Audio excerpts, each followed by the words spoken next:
سعودی وزیر خارجہ شہزادہ فیصل بن فرحان ال سعود اور پاکستان کی فوج کے سربراہ جنرل قامر جاوید باجوہ کی ملاقات ہوئی ہے۔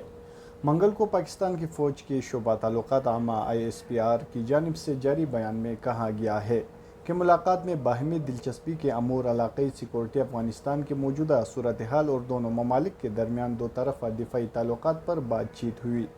بیان کے مطابق آرمی چیف نے کہا ہے کہ پاکستان سعودی عرب کے ساتھ تاریخی اور برادرانہ تعلقات کو قدر کی نگاہ سے دیکھتا ہے اور عالم اسلام میں مملکت کی منفرد حیثیت کو سراہتا ہے،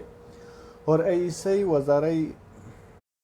OIC سے وزرائے خارجہ کونسل کے 48ویں اجلاس کے حوالے دیتے ہوئے آرمی چیف نے کہا ہے کہ امن و استحکام کو درپیش چیلنج کا حل تلاش کرنے کے لیے مشترکہ ویژن اور حکمت عملی کی جانب سے عالمی برادری کو لانا ایک تاریخی پیش رفت ہے۔